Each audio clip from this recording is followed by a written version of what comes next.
그러면 지금부터 본격적으로 시작을 하도록 하겠습니다. 아, 우리는 어디로 갈 것인가? ESG 제4차 산업혁명을 넘어 제5차 정신혁명으로 오늘 시작하도록 하겠습니다. 우선 목차는 설은 패러다임이 대전한 ESG와 공부에서 학문으로, 그 다음에 미래사회 예측과 국가 대응 전략 제5차 정신혁명의 실현 결론 순으로 말씀을 드리도록 하겠습니다. 우리가 이제 뭐 ESG에서는 뭐 제가 여기서 더 뭐 왈가할 것이 없고요. ESG는 이제 선택을 넘어서 하나 이제 우리가 의무가 됐습니다. 우리가 ESG는 이게 뭐 반드시 해야 될 문제이고, 만약 ESG를 못하면 우리가 이제 집단 죽음으로 갈 수밖에 없는 그런 절박한 상황에 놓여 있는데, 그, 그 최첨단에 우리 국민의힘 회장님을 비롯한 ESG 학회 회원들이 서 있다는 것입니다. 저는 그렇게 보고 있습니다. 그런데 이제 문제는 그렇게 인식을 하면 참 좋은데, 인간은 원래 본능적으로 살던 대로 삽니다. 하는 대로. 그러다 보니까 지금까지 산업사에서 했던 대로, 그대로 하고 있습니다.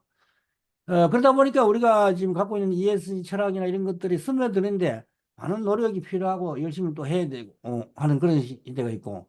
근데 이제 우리가 지금 정보사회라 그러는데 정보는 자발의 시대입니다. 자발의 시대가 뭐고 하면은 스스로 빛을 발하는 시대입니다. 우리가 이제 온라인 상에서 보면은 뭐 유튜브나 이런 거 각종 이제 아주 그 자극적이고 이런 것들이 많이 올라오는 이유가, 그렇지 않으면 그냥 흘러가 버려요. 스스로 빛을 발하는 시대가 되었고요. 그 다음에 사고의 대전환이 필요한 시대인데, 말로는 대충 그렇게 잘 이해를 합니다. 그런데 그 실질적으로 어떻게 될 건가를 한번 고민을 해보겠습니다. 정보 기술의 발달과 제4차 산업혁명. 1, 2, 3, 4차는 다 산업혁명입니다. 그래서 1차는 시속 4km, 2차는 시속 100km, 그 다음 3, 4차는 초속 30만 km로 바뀌는데, 1, 2차는 다 눈에 보입니다. 변화가 어떻게 일어나고 있는지.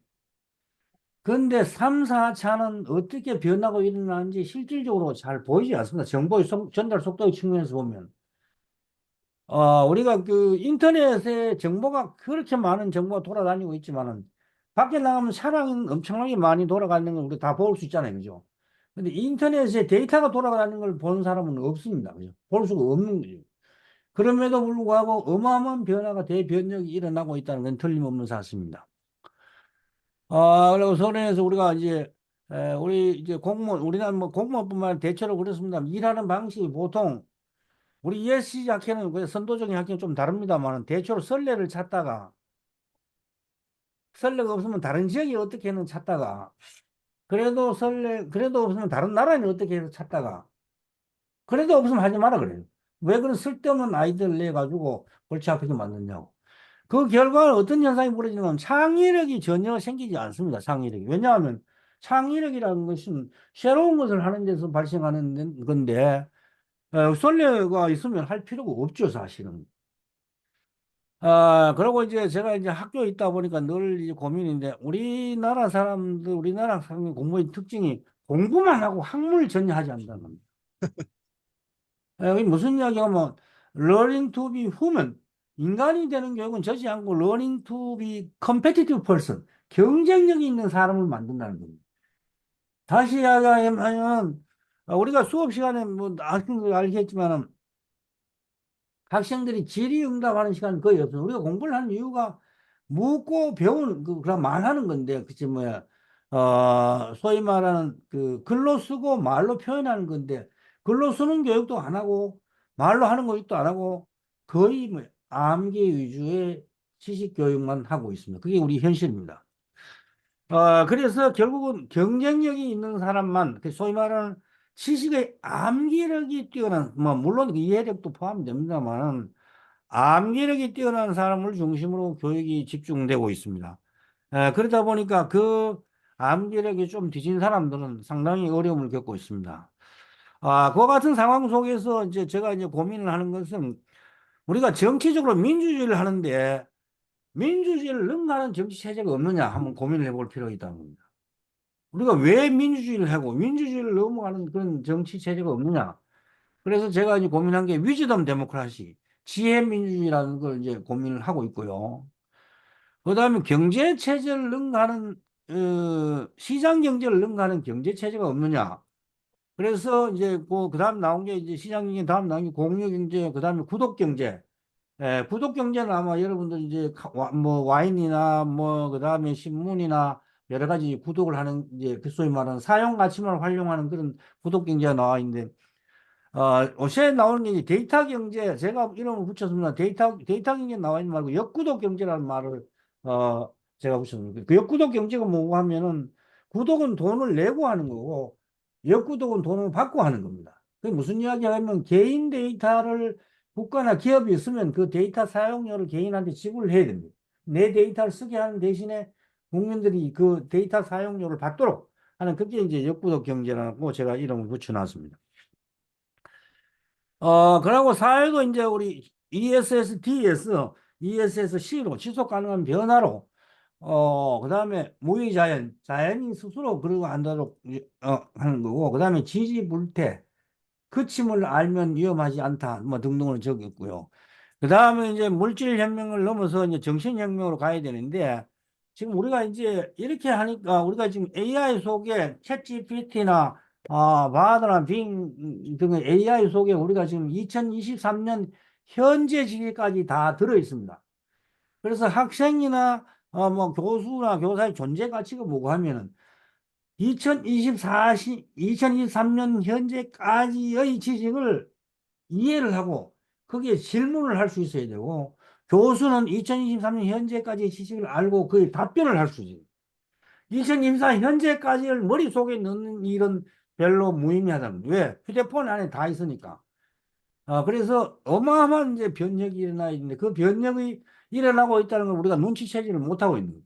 써보지 않은 사람은 모르는 거예요. 그래서 그런 측면에서 제가 한번 고민을 해봤습니다. 뭐, 이게 제 고민이, 뭐, 제가 아까도 모두에 말씀을 여쭈었습니다만은, 이게 뭐 제가 뭐 확실히 있어서 하는 게 아니고, 제가 뭐 무슨 논문을 찍던 게가 아닌 게 아니고, 우리 이런 문제를, 이런 사실이 엄연히 일어나고 있으니까, 이런 문제를 같이 한번 고민해 봅시다 하는 보십시다 하는 그런 취지에서 말씀을 여쭈는 겁니다. 그래서 파라다이밍 대전환 ESG와 공부 대신 학문. 공부라는 것은 힘써서 익히는 겁니다.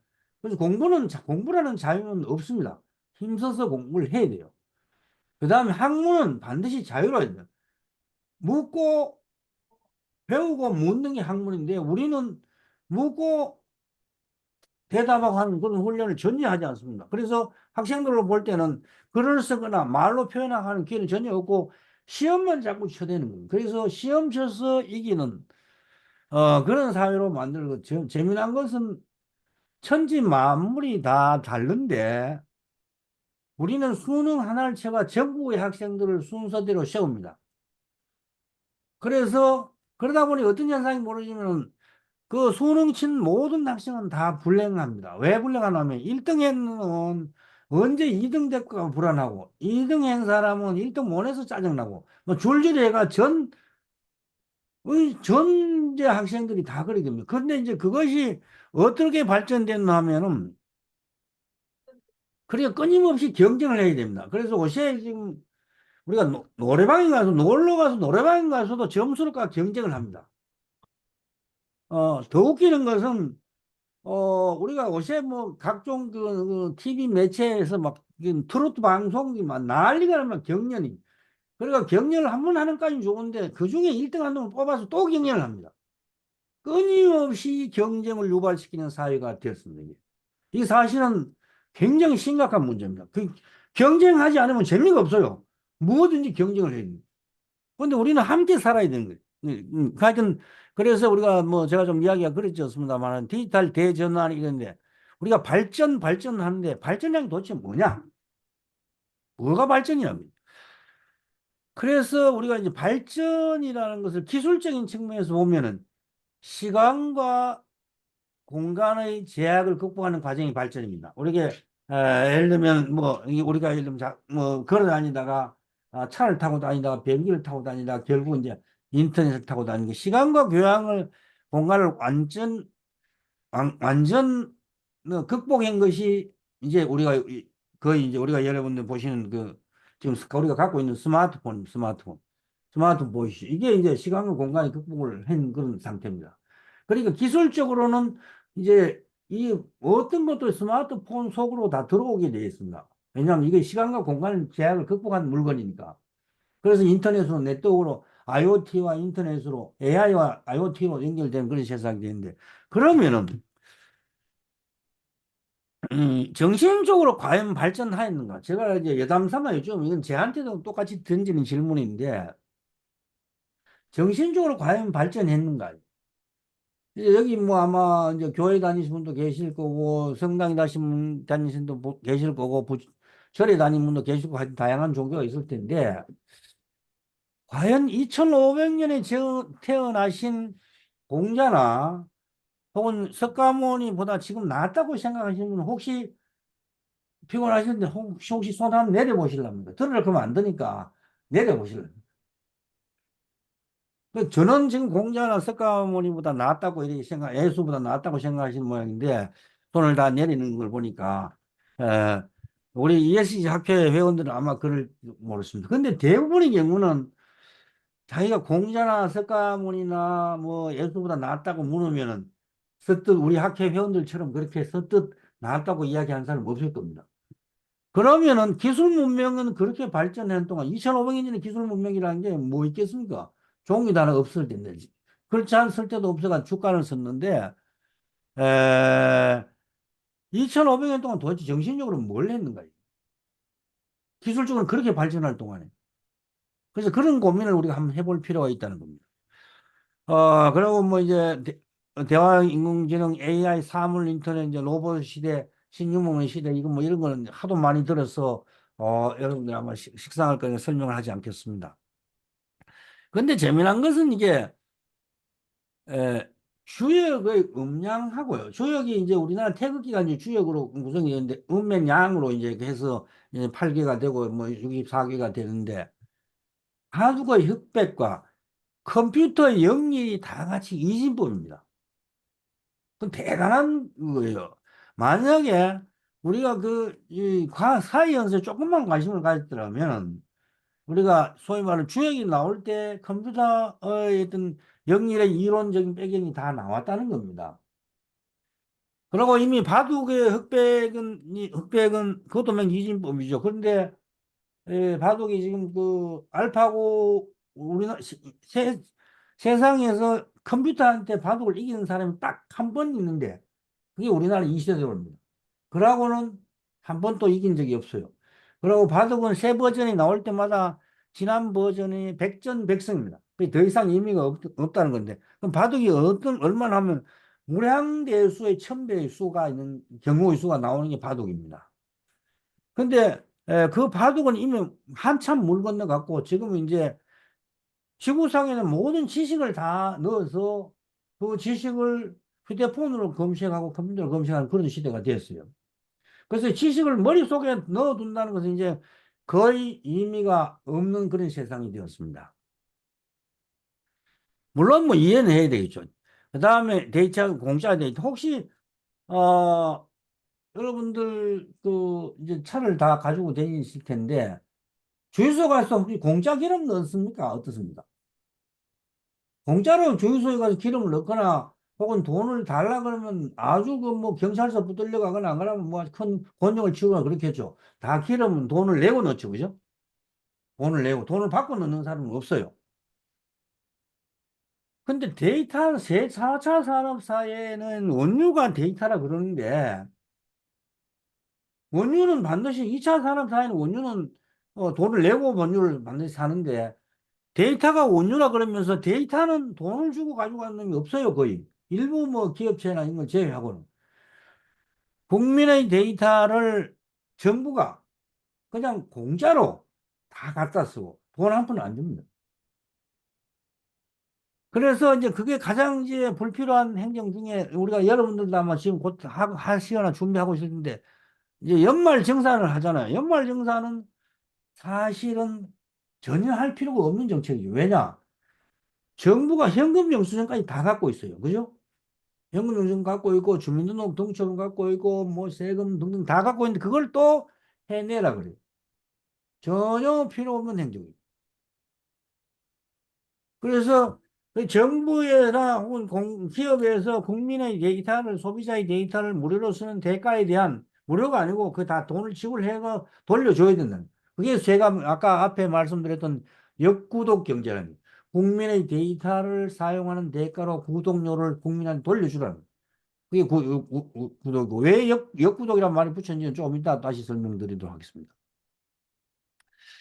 그 다음에 이제 디지털 격차와 이제 공공재 사회 붕괴, 부의 편중 갈등을 심화 이게 이제 점점 더 심해집니다. 특히 우리나라는 이제 갈등 공화국이 되어 버렸는데 왜 그런가? 왜 그런가? 에, 그래서 제가 아까 말씀드렸지만 수능이 그런 역할을 굉장히 많이 했고요. 그 다음 이제 폭발적으로 성장하면서 이 격차가 다른 어떤 나라보다 더 빨리 일어나고 있습니다. 더 빠른 속도로. 그 다음에 이제 나오는 게 청년 실업과 창직의 시대인데, 지금 앞으로 이제 청년 실업이 뭐, 청년 직장 문제가 굉장히 심각한데, 어, 그리고 이제 취업 문제가 계속 대두됩니다만, 취업하는 시대는 끝이 났습니다. 왜 그러냐 하면은, 뒤에 나옵니다만, 이게 사회 구조가 모통 다 피라미드 구조인데, 여러분들 목욕탕 사우나에 가시면 모래시계 있죠. 그 찜질방에 앉아가 모래 쫙 밑으로 줄 떨어지면 또 다음 때려가면 위 뒤집고 이렇게 한 모래시계처럼 위와 아래가 불룩하고 가운데가 잘룩한 그런 형태로 사회 조직 구조가 바뀝니다. 어떻게 바뀌는지는 좀 이따 설명드리고요. 그 다음에 공부의 시대에서 학문의 시대로 바뀌어야 되는데 여러분들 아마 어렸을 때 이제 연세가 있으신 분들은 천자문을 다 배웠을 겁니다. 천자문에 보면 처음 나온 게 서양은 계속 질문을 하고 뭐 예를 들면 그 히랍에서도 토론을 하고 뭐 등등 많이 하는데 우리 천자문을 다 하늘천 따지 거물연 누락 이렇게 외웠다는 거죠. 그런데 하늘천 따지 거물연 왜 하늘이 검은지 왜 땅이 누른지를 질문을 했어요. 질문. 그걸 토론했더라면 이 우리의 이 동양 문화가 완전히 달라졌을 겁니다. 하늘천 따지 거물연 누락. 그 첫자 내면 하늘이 검은 이치, 그 다음에 땅이 누른 이치를 우리가 그 물어서 깨달았다면은 그 천자문을 그렇게 배웠어야 됩니다. 그 다음에 이제 또 우리가 디지털 대혁신이 나타난 이제 교육 혁신을 끊임없이 이야기하는데 저도 뭐 동감입니다. 교육 혁신 안 해라는 이야기가 아니고요. 그런데 교실 혁신은 절대 하지 않습니다. 여전히 교수는 그 자기가 하던 공공 노트를 강의를 하고요. 학생들은 필기는 안 하지만 사진 찍거나 뭐 그다음 녹음 뜨거나 뭐 이렇게 하죠. 무시 학생들 필기 안 하면 카메라 딱 찍고 말지. 그러나 어쨌든 간 지식을 전달해야 된다는 측면은 똑같아요. 산업사회나 뭐 2차 산업사회나 3차 산업사회나 4차 산업 똑같습니다. 지금 바도와 챗GPT에 다 있는 지식을 왜 또 다시 전달해야 됩니까? 그래서 이제 혁신이 어떻게 되냐면 학생들이 이제 유튜브나 바하드나 챗GPT에서 이제 지식을 습득을 해가 학생들이 학교 와서 그걸 발표를 하고 동료와 교수들이 그 토론에 대해서 답변을 해줄 수 있는 그런 수준으로 가야 존재의 가치가 있다는 거예요. 그렇지 않으면 그건 불필요한 노동에 불과한 거예요. 왜? 뭐 공부할 필요 없이 바하드 챗GPT 빙을 찾아보면 나오니까. 그런 시도로 디지털 대전환이 일어나고요. 그 다음에 인구 소멸과 뭐 국가 소멸이 일어나는데, 저는 이 인구 소멸에 대해서 도저히 이해가 할 수 없어요. 세계 최하위 출산율가 지금 작년에 0.78, 올해 0.7이 내년에 0.68로 하면 떨어질 겁니다. 혹시 여기 이제 강의에 같이 참여하시는 분 중에서 혹시 1년에 나이를 2살씩 드시는 분 계십니까? 없어요? 그죠? 혹은 2년에 한 살씩 드시는 분 계십니까?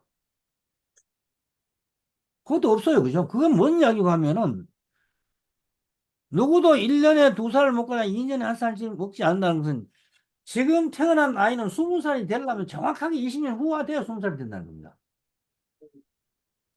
다시 이야기하면 정책의 결과를 정확하게 알 수 있다는 겁니다.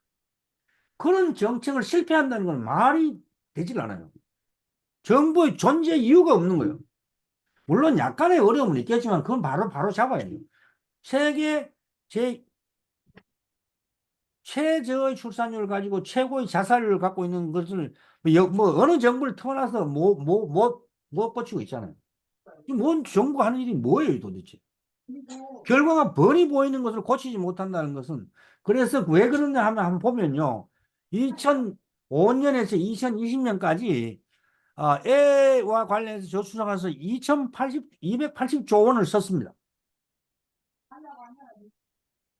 그런데 그 돈 중에서 실질적으로 어린이집에 돌아가는 돈은 거의 뭐 몇백만, 백만 원도 안 되고, 안 되고, 전부 행정비용을 다 써버렸습니다. 뭐 회의하고 위원회 만들고 뭐 하고 하면 다 써버렸어요. 그래서 제가 주장한 것은 뭐 위원회고 조직이 다 필요 없고, 저도 뭐 남자입니다만 남자는 별 볼일 없고, 애를 놓는 엄마한테 출생신고를 하면 무조건 1억씩 통장에 꽂아주라고요. 온라인 좋은데 뭘 그 뭐 조직이고 회의고 뭐 할 게 뭐지? 1억씩 그냥 꽂아주라고요. 얼쏘. 그러면은 너 3명 넘으면 3억이야. 그래서 그래 뭐 그건 제가 하나 이제 뭐 하도 화딱지가 나니까 한번 해본 이야기인데 에, 그 정책의 결과가 뻔히 보이는 것을 똑바로 못한다는 건 말이 안 돼요. 그러고 뭐 인구 구조 이건 여러분 하도 많이 보시고 진절머리 날 텐데 지금 이제 옛날에 우리가 피라미드 구조였는데 옛날에는 피라미드 구조였는데 지금은 이제 역피라미드 구조로 바뀝니다. 이렇게. 요게 이제 위로 올라가면 역피라미드 구조로 이렇게 바뀝니다. 이렇게. 뭐 좀 그림이 좀 신기한데. 그러면 어떻습니까? 젊은이가 태어나가 결국 역피라미드 좀 가면 어떻게 됩니까? 나라가 없어지겠죠. 그런데도 그걸 바꾸지 못한다는 것은 정부가 뭐 어느 정부 한 게 없이 뭐 보수 진보 할 거 없이 다 마찬가지. 그리고 뭐 지금 추세라면 뭐 인구가 없어진다 마찬가지고 그다음에 인구의 질이 더 또 안 좋습니다. 그게 무슨 이야기고 하면 노인들만 많고 저도 이제 뭐 노인의 반년 들어서 지하철 공짜 타는 지공거사가 되었습니다만은 젊은이도 거의 없는 그런 인구의 수도 줄어들지만 인구에서 경제 활동을 할 수 있는 인구는 더 빠른 속도로 줄어들고 있고요. 그래서 그럼에도 불구하고 국가 소멸에 대한 이제 인구 소멸에 대한 국가의 인식이 아직도 굉장히 에, 낮다는 거예요. 특단의 조치를 반드시 취해야 되고요. 더 웃기는 것은 어, 더 웃기는 것은 개를 1,000만 마리 키우면서 사람은 놓지 20몇만밖에 안 돼요. 근데 더 답답한 것은 아직도 1년에 한 300명씩 고아를 수출하는 나라가 대한민국입니다. 이게 어떻게 있을 수 있는 일입니까? 지금도 뭐 영화 사망이 또 나오고 뭐 별의별 일이 다 나오는데 그 다음에 이제 인구는 그 정도 하고 지방 소멸해가지고 뭐 지역 균형 발전이 뭐 떠들어서 한데 제가 볼 때는 그것 또한 매우 답답하다는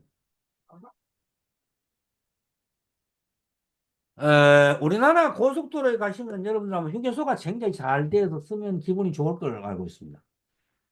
에, 그런데 우리나라의 고속도로가 이거가 뭐가 하면 지방 소멸의 원흉입니다. 왜 그런가? 아마 미국이나 뭐 다른 나라에 가보시면 고속도로 휴게소가 별로 좋지 않아요. 그냥 뭐 화장실이 하나 있고 뭐 그런 정도예요. 왜 그러냐? 그 볼 일은 다 그 지역에 가서 보라 입니다. 물건도 그 지역에 가서 사고 그 지역 식당을 쓰고 하는데 우리는 휴게소라는 시설을 잘 만들어가 다른 데 내려갈 필요가 없어요. 딱 거기서 다 해결해 버리는 거예요. 그리고 왔다 갔다 하는 사람 무지하게 편한데 그게 모든 게 어떻게 됩니까? 서울로 다 들어가기 위해서 제가 그 이런 부식을 바닥 뚫린 회오리형 깔대기 구조로 이 수도권을 향해서 구조가 짜여 있다는 거예요. 근데 지방자치단체의 장들 중에서 누구 하나 고속도로 휴게소 없애라고 이야기하고 톨게이트 수를 늘리라고 이제 소송하는 자치단체가 없어요. 그래서 고속도로는 소위 말하는 서울로 사람과 지하를 잘 수송하도록 설계된 대표적인 불균형 발전의 원흉입니다. 옛날에 우리가 거점 개발을 할 때는 필요했을지는 몰라도 지금 바꿔야 됩니다. 그러고 뭐 대도시는 그나마 톨게이트라도 있으니까 하는데 중소도시는 아예 접근 자체가 불가능해요. 그러니까 국도나 지방도가 통과하면은 그 지역은 다 발전하는데 고속도로 통과하는 중소도시는 다 망해버립니다. 왜? 접근이 안 되니까. 우리 그 고회장님 고향이 아마 문경을 알고 계신데 옛날에 문경 세제가 얼마나 좋았습니까? 지금 중앙고속도로 피곤한데 문경 세제가 완전 망해버렸죠. 뭐왜 그러냐? 접근성이 없는 겁니다. 그리고 이제는 고속도로가 역할을 재정립할 필요가 됐어요. 왜냐하면은 전 국민이 거의 다 차를 다 가지고 있고요. 그 다음에 이제 고속철도가 그 역할을 분담하고 있습니다. 그 다음에 하이프루프 시대라 그래가지고 시속 1200km로 달리는 기차가 지금 나왔습니다. 그래서 지금 사우디아라비아의 라인 프로젝트에서 소위 말하는 지난번에 살만 왕세자가 와서 난리를 피운 이유가 시속 1200km를 달리면 서울에서 부산까지 얼마 걸리냐면 23분 걸립니다. 그게 10년 내에 상용화되는 그런 시대예요. 그런 시대를 준비해야 되고요. 그래서 고속도로 휴게소는 단계적으로 철폐하고 출입구를 대폭 확대가 아무리 작은 도로에서도 고속도로 다 진출입 가능하도록 그렇게 만들어야 돼요. 물론 그렇게 하면 정체가 되지 않을까 뭐 이런 우려를 하고 있는데 진출구가 있는 데는 도로 폭을 넓혀주면 돼요. 도로 노선 수를. 그러면 달리는 차는 괜찮아요. 그래서 제가 이제 그 미국에서 공부하면서 느낀 게 미국이라는 거대한 나라가 왜 저기 쪼개지지 않을까? 저는 딱 두 가지로 봐요. 하나는 이 고속도로가 정부의 건물주로 있고 어떤 실핏줄도 다 그 고속도로도 그 동네 마을마다 다 연결되어 있습니다. 그렇게 실핏줄이 쫙 깔려 있는 거예요. 우리는 전부 동맥경화가 되는 거예요. 고속도로 휴게소 만들어가고. 중소도시는 전혀 접근 자체가 안 됩니다. 그 다음에 이제 경제 파라다임에도 대변화가 일어나고 역부족 경제인데 이제 시장 경제는 이건 굳이 설명할 필요 없어. 물건을 배타적으로 소비하는 거예요. 내가 씀으로써 남이 쓸 수가 없는 거죠. 그래서 아마 저는 뭐 살림이 궁해서 그렇지는 않습니다만 집에 가면 안 입는 옷, 안 입는 책, 산들표 천재가 있죠.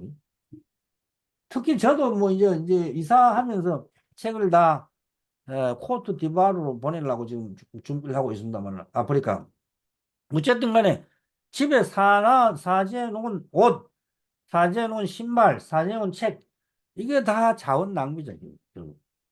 그거 우리가 이제 그걸 안 하려고 우리 ES 학회가 지금 열심히 노력하고 있는 거죠. 그래서 공유경제가 잠시 시장경제를 넘어서 공유경제 잠시 나왔다가 코로나19가 인간의 욕망으로 해서 쇠퇴되고 우버나 뭐 에어비앤비 이런 게 지금 뭐 겨우 명명을 여지하고 있는데 그래서 구독경제가 이제 나타나기 시작했죠. 그래서 신문 사용 가치에 중점을 두는 건데 뭐 옷이나 보석이나 대표적인 넷플릭스나 유튜브나 뭐 차량 구독 등등이 앞으로 이제 구독이 활성화될 텐데 인간의 탐욕이 이 구독 경제를 활성화시키는데 굉장히 어려움이 많습니다. 그 다음에 제가 이제 이야기하는 건 역구독 경제는 이렇게 데이터를 쓰면은 돈을 내놔요 국민들한테. 역구독 경제는 돈을 받고 이용하는 것이 아니고 돈을 받고 이용하는 것인데 개인 데이터를 국가가 무단으로 사용해서 진정한 의미에서 민주주의, 주권 재민이라고 그러는데 민주주의가 데이터 재민이에요. 그 데이터를 사용하면 개인한테 데이터 사용료를 지불해야 돼. 그게 진정한 의미에서 주권 재민이 되는 거예요. 그래서 농촌에 지금 우리가 이제 농촌 아니 그래도 뭐 지역 불균형 이야기하면서 농촌 문제를 많이 이야기하는데 농촌 문제 많이 이야기하는 거 아예 이야기를 안 하죠. 지방 도시만 아니 농촌은 아예 취급도 안 해요. 그래서 농촌의 빈집과 폐농지를 활용해서 청년들을 루럴라이제이션 농촌화 시킨다. 그게 어떻게 가능하냐 하면은 청년들이 농촌에 가면 집도 공짜로 주고 돈을 받고 집을 사용하니 지금까지 돈을 내고 집을 사용했는데 그다음 농지도 돈을 받고 내가 데이터를 그쪽에 주는 대신에 돈을 받고 농사지가 수익도 보고 하는 그런 역구도 경제 개념으로 들어가고요. 그래서 제일 제가 이해를 하기 어려운 게 우리나라의 지역 불균형을 뭐 어디 가서 선지 모르겠지만 뭐 알고 있습니다. 스페인 프리메라 리그에서 쓰는 바르셀로나에서는 기울어진 운동장이란 말이 스페인 바르셀로나에서 나온 겁니다. 그게 축구. 그런 말을 쓰면서 굉장히 고치기 어려운 고질적인 그런 문제를 보는데 제가 볼 때는 기울어진 시소라고 보면 간단합니다. 수도권과 지방이 기울어진 시소라고 보면 시소는 기울어지면 유치원생들도 안 타요. 그럼 균형이 잡혀야 타죠. 그죠? 그래야 올라갔다 내려갔다 하면 재미가 있는데 이게 완전 기울어진 시소가 되어버렸습니다. 자, 하여튼 지금 시간이 많이 지나가는 것 같아서 짧게 하겠습니다. 이게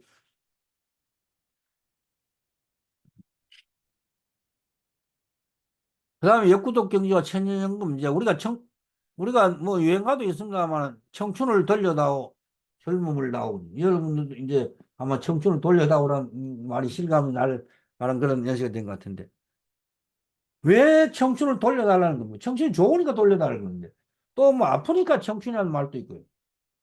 결국은 어느 게 맞느냐 돌려만 그래 청춘이 아픈 이유가 뭐냐? 결국 교육 문제하고 직업 문제인데 우리나라가 해결 못한 가장 큰 두 가지 문제가 바로 이 교육 문제입니다. 그 다음 청년들의 직업 문제를. 그 어린 이유가 뭐냐? 제4차 산업사회 한가운데에서도 아직도 2차 산업의 대량 생산, 대량 소비, 대량 공급, 지식의 전달 교육에 머물고 있다. 지금 여러분들께서도 아마 그런 사람도 있을 겁니다만은 지금 뭐 컴퓨터는 말할 것도 없고 학생들이 그 수능 칠 때 휴대폰은 뺏는 걸로 알고 있는데 시계도 뺐는지 다 모르겠어요.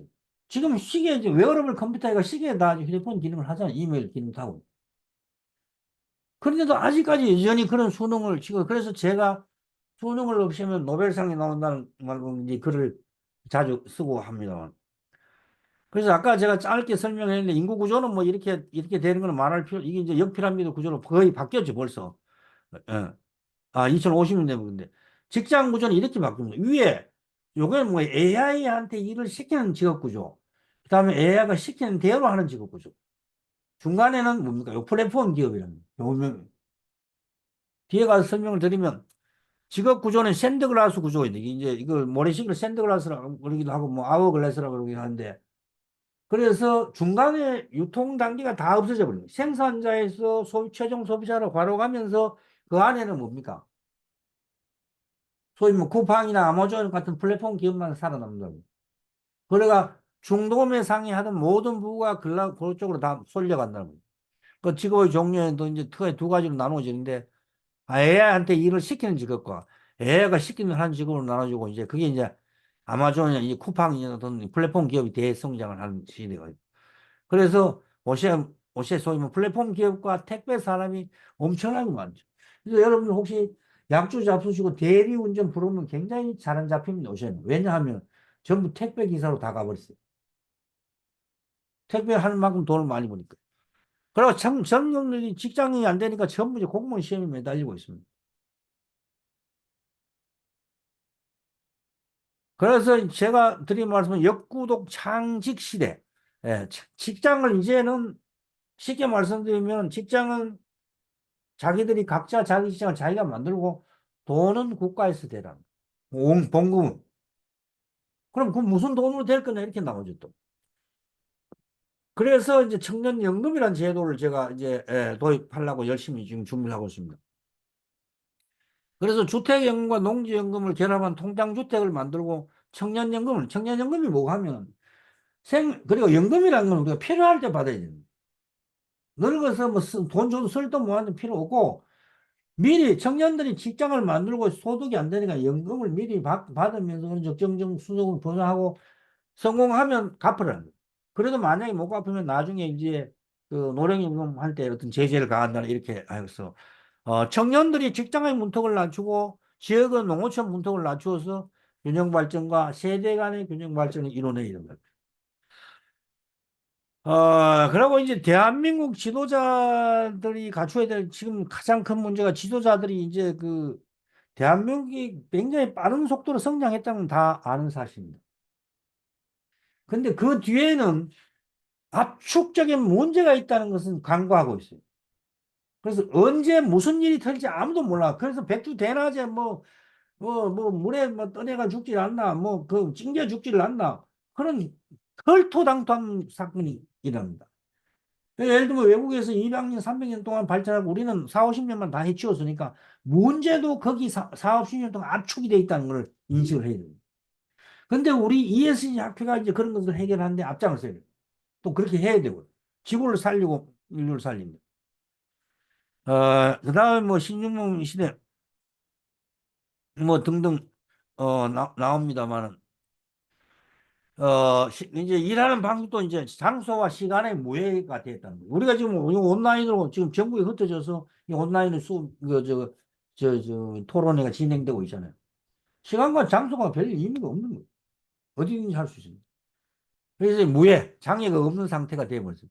그래서 앞으로 일어나는 모든 산업 발전은 결국 4차 산업혁명의 테두리 속에 있다는 거예요. 뭐가 일어나든. 그리고 이제 책상 위에 컴퓨터실이, 여러분들도 아마 컴퓨터실에, 저도 컴퓨터실에 앉아 있습니다만, 컴퓨터 앞에 앉아 있습니다만, 곧 이제 컴퓨터가 사라질 겁니다. 제가 볼 때는. 뭘 할 건가? 휴대폰으로 합니다. 휴대폰.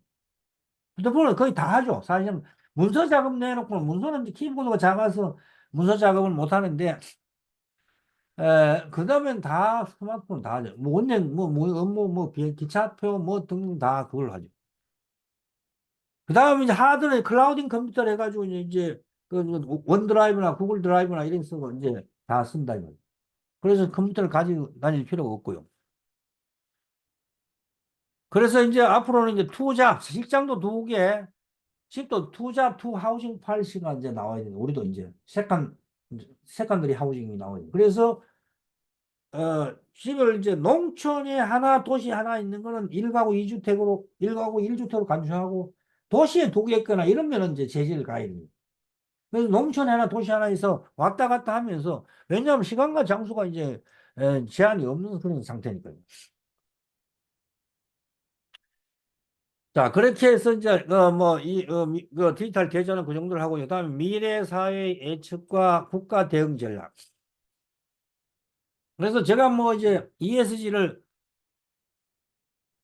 학교에서 많이 와서 배우고 있습니다만 ESG가 우리가 environmental social governance라는 거는 다 알고 있는데 이거 풍수하고 우리가 가고 전통적인 풍이 뭡니까? 바람이죠, 그죠? 바람. 수가 뭡니까? 물이죠. 쉽게 하면 대기오염과 수질오염을 막는 것이 풍수래요. 그래서 예를 들면 우리가 이 수도 서울이 아마 세계 거의 최초의 계획도시나 마찬가지. 물론 이거 고대 시대 일부 있었지만 그런 멋진 그 청계천 같은 게 다 인공 그 호수고 한데 어쨌든 간에 그건 대기와 수질을 잘 다루는 풍수로 바뀌어야 된다. 그걸 제가 이름하여 공익풍수라고 이름 붙였는데, 그래서 ESG의 펀더멘탈한 철학은 우리가 노자의 무의자연이나 지속 가능한 변화, 서스테이너블 체인지, 주역이 이제 지속 가능한 변화고 서스테이너블 체인지. 그래서 우리가 세계 7대 경제 대국이라는 것은 누구나 다 아는데 세계 4대 기후 악당이라는 건데 뭐 우리 ESG 학교 의원들이 너무나 잘 알고 계시면 대부분 사람들이 모르는 거예요. 그러니까 우리가 지구상에서 볼 때는 경제 발전을 이룩한 것도 굉장히 중요하지만 환경적으로 4대 악당에 속한다는 것은 우리가 크게 반성이 될 일이죠. 그래서 진짜 남에게 해를 많이 끼친다. 환경적으로 보면. 기후변화 등 이런 거 넘어가고 사우디아라비아에 또 소위 말 네옴의 라인시티라는 프로젝트, 라인 프로젝트라는 네옴시티의 라인 프로젝트라는 게 있는데 이게 이제 폭이 200m고 높이가 500m고 길이가 170km인 도시입니다. 사막 한가운데 그렇게 도시가 돼. 그리고 그 안에는 소위 말하는 하이퍼루프라는 기차가 다니고 버스는 정말 자동차는 한 대도 없는 그런 도시. 옛날에 우리가 대표적인 도시가 뭐야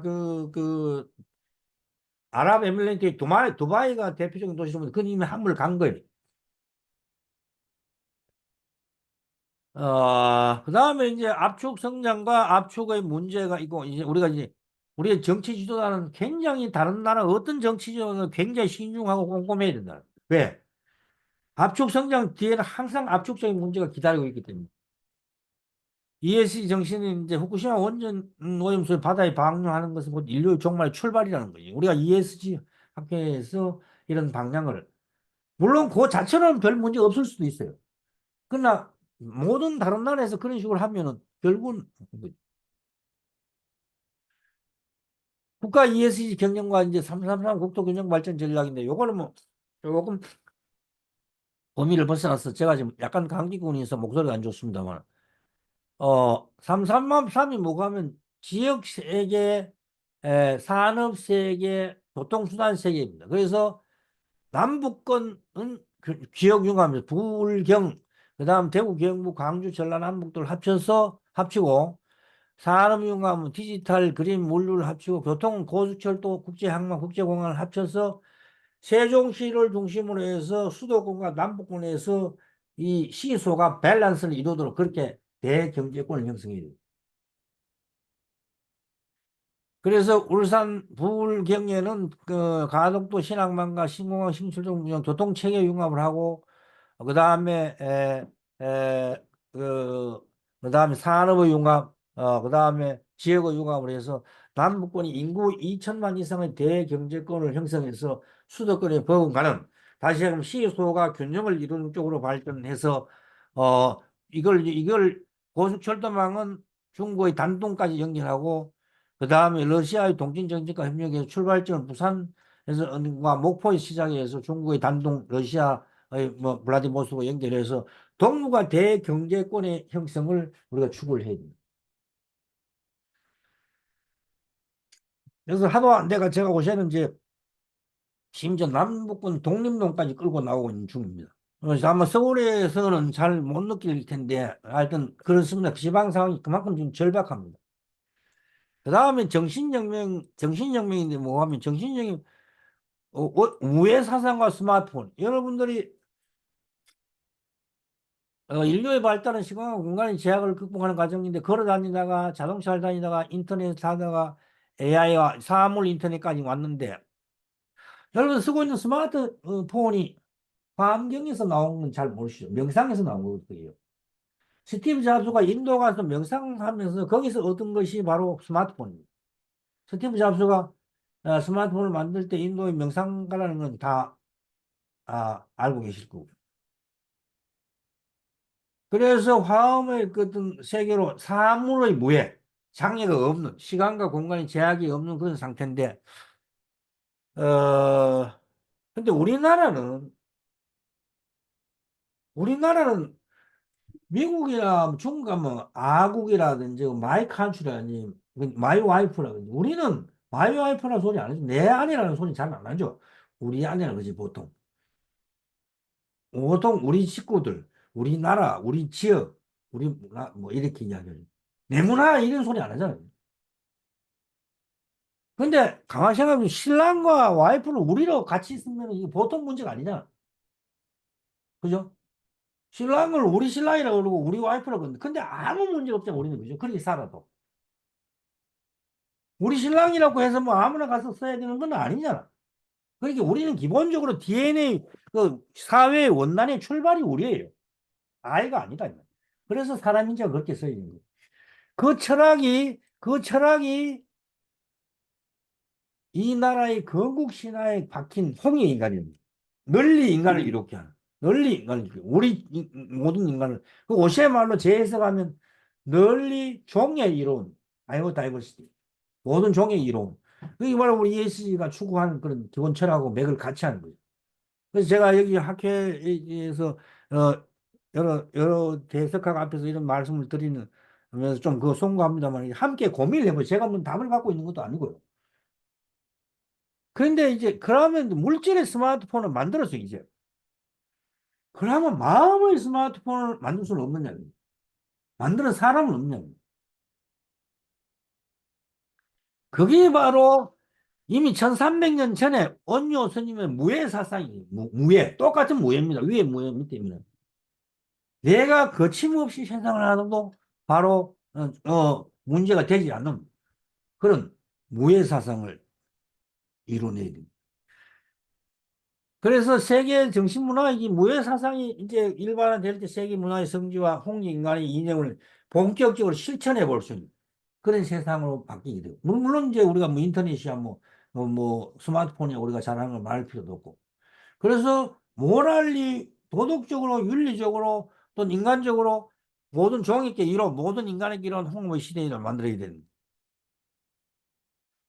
그리고 융합의 시대라고 하는데, 인정으로 그래, 융합이라는 게 뭐가, 우리가 지금, 뭐, 여러분들도 아마 대부분 그럴 텐데, 박사라 그러죠. 무슨 뭐, 환경학 박사, 도박 박사, 행정학 박사. 그건 전부 엉터리입니다. 뭔 말이고 하면, 박사는 다 닥터하고 필라스, PhD의 줄임말이에요. 그 박사란 건 뭐, 저는 이제 도시계획 학위를 갖고 있는데, 도시계획 분야의 철학 박사에 정확한 이름. 예를 들면, 법학 박사도 법학 분야의 철학 박사. PhD. 그래서 모든 학문은 다 관통하게 돼 있는. 근데 결국 종교도 회통할 수 없는 게 유불선지.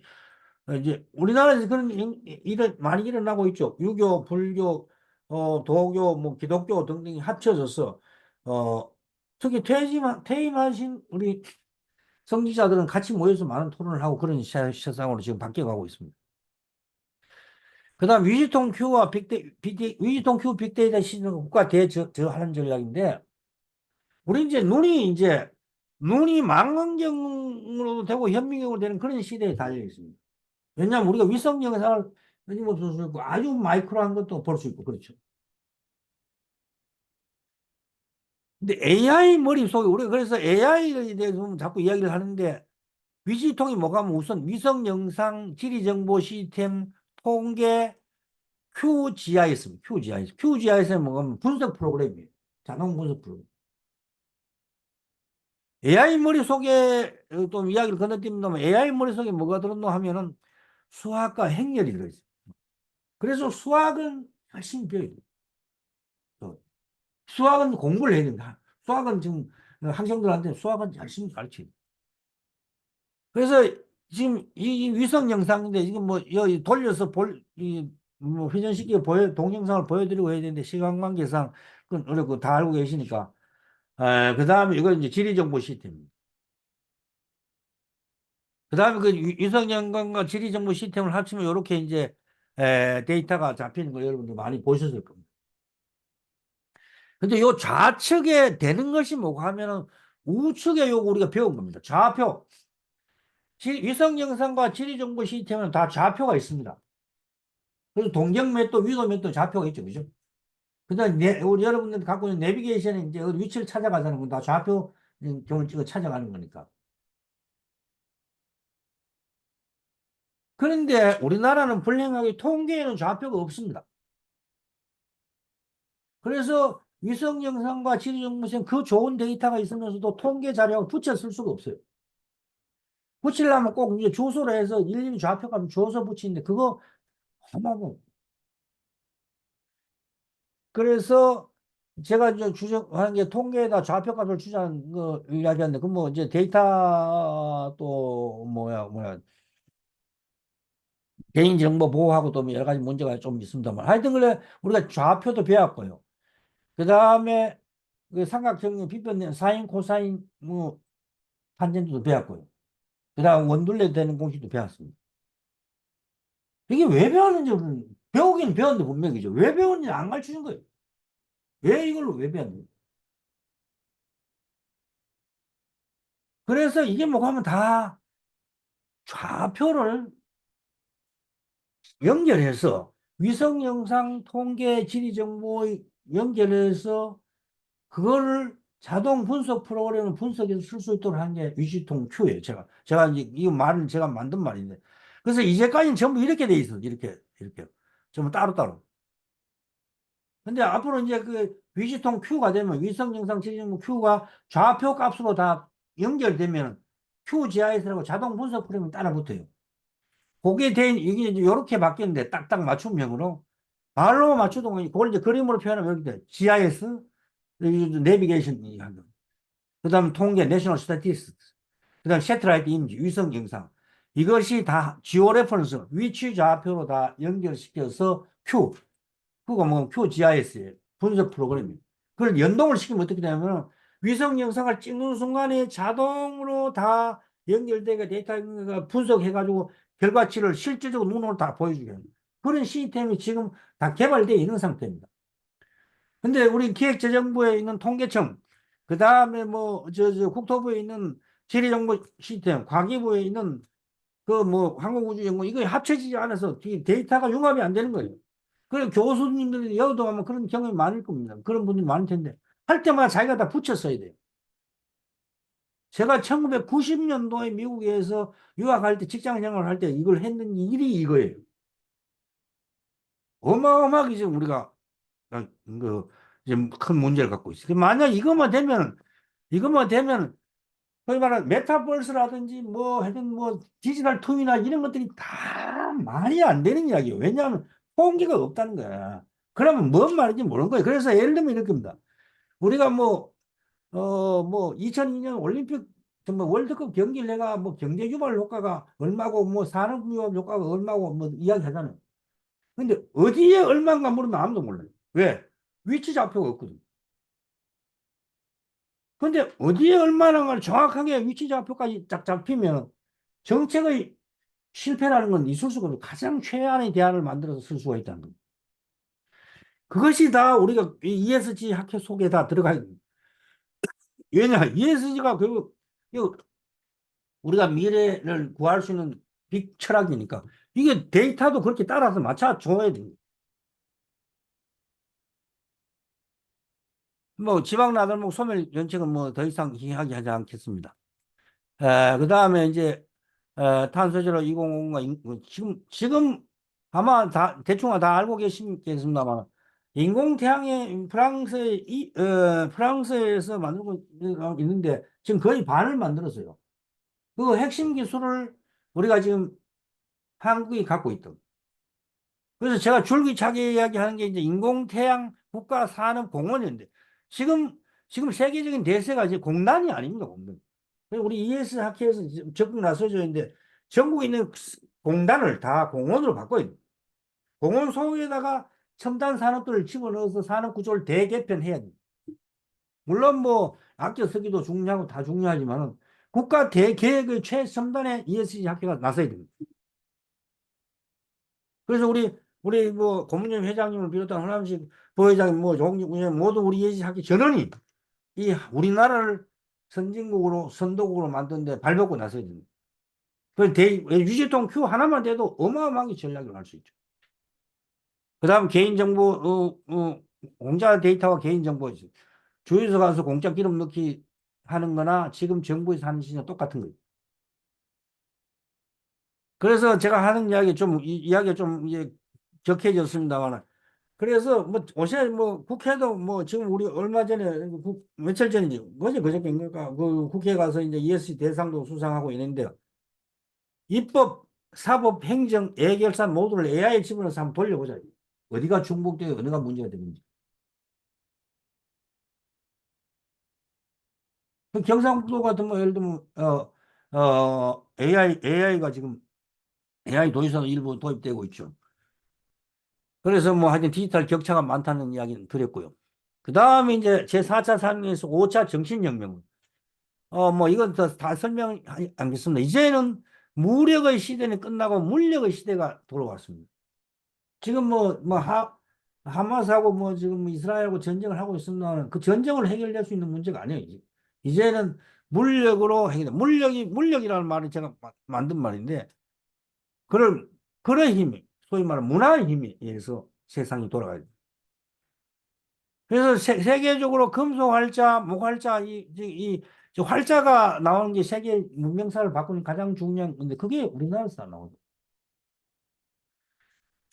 그런데 제가 이제 지금 뭐 지나서 하는 얘기입니다만은 예담삼 말씀드리면 한국 세종대왕께서 왜 한글을 만드셔가지고 영조청과 어린청강 지역도 물론 짓는 건 중요하지만 그걸 교과서를 찍어 전국으로 돌렸으면은 아마 한글이 세계 언어가 됐을 거예요. 그 세종대왕이 추운데 그 광화문에 계시지 말고 유엔 본부에 가서 딱 계셨으면 얼마나 좋을 거예요. 우리가 지금 제가 세종대왕을 탓하는 게 아니고요. 우리가 지금 그런 기회에 왔다는 거 보는 거죠. 근데 우리가 세월이 지나고 보면 우리 지금 현재 우리 나름대로 최선을 다했다고 보지만은 그렇지 않을 수가 있다는 거예요. 세종대왕께서도 아마 몸을 불살라서 한글을 만드실 텐데 그 아까운 늘 소위 말하는 공립학교인 향교하고 사립학교인 서당이 그러니까 서울에다가 뿌려댔으면은 달라졌을 거예요. 그래서 지금 오히려 서구의 명상 열풍이 지금 불고 있는 거예요. 근데 서구의 명상 열풍과 그 참선의 고향이자 물력이 가장 세계 적으로 뛰어난 나라가 대한민국인데 대한민국에서 그런 일을 5차 정신혁명을 일으키지 못하면 우리가 먼 훗날에 뼈를 두고 후회하는 거예요. 그래서 1차 산업혁명, 2차 산업혁명, 3차 산업혁명, 4차 산업혁명, 5차 정신혁명이 돼요. 그렇게 해서 우리가 진정하게 선덕으로 나는 그런 쪽으로 가야 되고요. 그래서 5차 정신혁명을 어떻게 실현할 것이냐. 개인에게도 다 인격이 있듯이 나라에도 국격이 있어야 됩니다. 그래서 우리가 세계 17국이 직접적으로 전통을 지원받아서 하여튼 간에 이 나라를 이렇게까지 만들어 왔는데 우리도 이제 빚을 갚을 때가 됐죠. 그래서 뭐 이제 어린이가 굶지 않은 세상을 만들어야 된다. 새마을 운동에서 우리가 뭐 이렇게 어느 정도 먹고 살게 됐습니다만 어린이가 굶지 않은 세상 NHCW No Hungry Children in the World 그런 세상을 우리가 만들어야 되는데 천지 만물 중에서 굶주리는 어릴 때 굶주리는 종은 인간밖에 없습니다. 왜 이제 오늘 개 이야기가 자꾸 나옵니다만 왜 개는 천만 마리 키우면서 그 굶주리는 어린이는 눈에 보이지 않는 거예요. 지구촌 400명이 지금 굶주리고 있고 지구촌 4,500만 명이 지금 기아 상태에 있으며 지구촌 어린이 7명 중 1명이 굶주리고 있다. 근데 우리나라에는 뭡니까? 유모차보다 개모차가 지금 훨씬 더 많이 팔리는 그런 세상입니다. 뭐 개 키우는 분들한테 좀 죄송한 이야기입니다. 하여튼 그렇습니다. 그래서 이 한류의 세계, 지금 한류 열풍이 세계적으로 불고 있는데 이거를 우리가 공부하는 사람들이 여러분 학자들이나 이런 인선 이런 사람이 철학적으로 이론적으로 뒷받침을 해줘야 된다. 그래서 한류의 세계에서 유니세프나 세이브 칠드런 이런 기구를 넘어서 유엔에다가 NHCW 어린이가 굶주리는 세상이라는 국제기구를 대한민국 주도하에 만들고 주도하에 제안하고 그 주제가를 예를 들면 BTS 같은 사람들이 그 주제가를 부르면 영원히 이 개도국 있는 어린이 굶는 사람한테 큰 희망과 빛이 될 그런 멋있는 정치가 될 수 있다는. 근데 거기에 필요한 돈은 예를 들면 세계 주요 선진국들하고 삼성, LG 뭐 아마존 쿠팡 등등 뭐 이런 기업들한테 거다가 왜? 이 사람들이 바로 우리가 ESG 학회에서 추구하는 것을 가장 이 오염을 많이 시킨 주범들이죠. 돈 내라 이거예요. 그래갖고 어린이가 최소한 굶지 않은 그런 세상을 만들고 이 홍익인간의 이념을 실현하는 그런 계기가 된다. 그래서 그것을 북한의 어린이까지 합치면 우리가 통일 전략으로도 활용이 가능합니다. 그래서 명상 지덕체에서 우리가 보통 지덕체라 그러잖아. 그거 잘못됐다는 거야. 체덕지로 바꿔야 돼. 공부해서 공부하라 하는 거 아니고 학문을 해야 돼. 그래서 명상 뭐 시간이 좀 많이 흘렀는데 회장님 뭐 조금 이제 마무리 곧 다 돼가지고 조금만 더 하겠습니다. 괜찮겠습니까? 네, 네. 좋은 24시간 말씀이십니다. 통일인간으로 가야 되고요. 교육의 목적은 말하고 글쓰기를 통해서 창의력을 발휘한 시도를 봐야 되고 수능은 없애버리고 세계 최고의 대학인 미네르바 대학과 세계 최고의 대학이 하버드 대학이 미네르바 대학입니다. 미네르바 대학이 뭡니까? 온라인 대학입니다. 우리나라도 내년에 아마 태제 대학인가 뭐 하려고 그러죠. 그러고 지덕 체스 지는 이제 AI가 담당을 하고요. 덕과 체에서 우선 체덕지로 바꿔야 돼. 우선 자기 몸을 다스려야 돼. 자기 몸을. 그 다음에 자기의 마음을 다스려. 뭐 어째 지금 체중 조절 모내가 돌아다니는 젊은이들 많잖아요.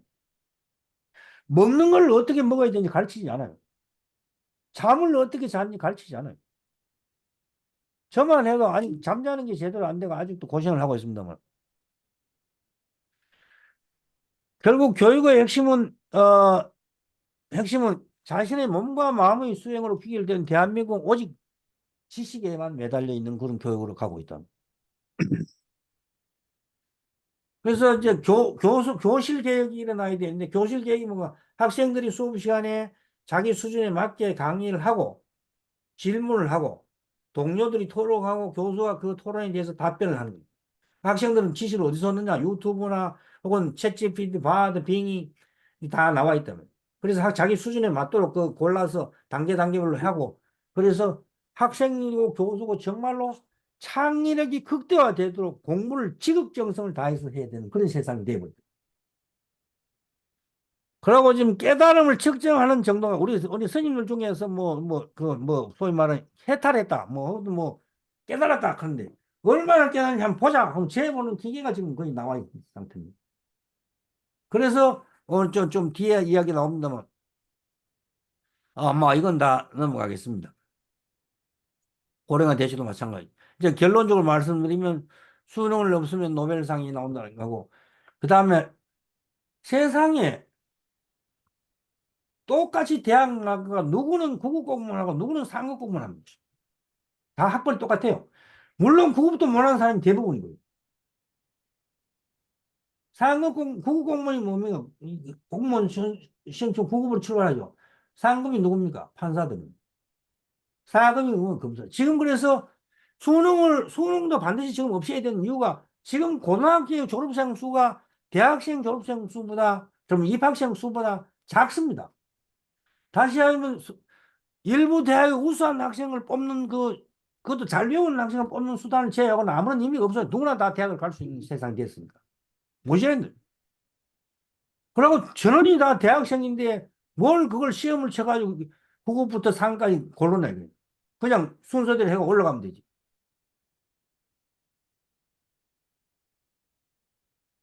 어, 하여튼 뭐 좀 그렇습니다만 몸과 마음의 스마트폰으로 행복한 세상으로 가야 되는.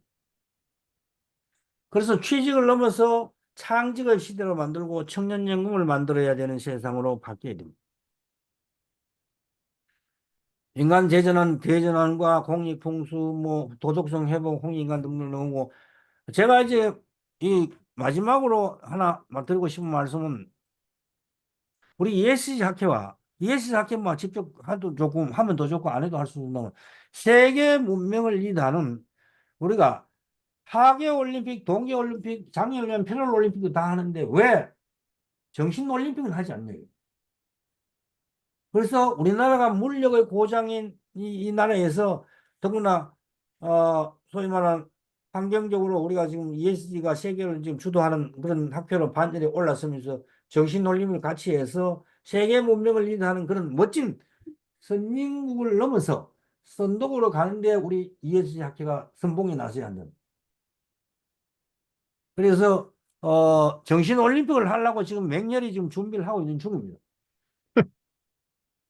그래서 지금 심리학회, 그다음 명상학회, 뇌학회, 그래 지금 학회, 여러분들하고 접촉을 해서 지금, 어, 어, 이, 대한민국에서, 정신올림픽을 한번 해보자는, 정신올림픽 발상기 대한민국을 위해서 한번 준비를 해보자고 하고 있습니다. 그래서 어느 정도 윤곽이 나오면 회장님하고 다시 말씀을 드리도록 하겠습니다. 그래서 이제 대한민국은 이제 맞동산으로 이제 제가 맞추는데 현재까지는 물질혁명에 초점을 두었답니다.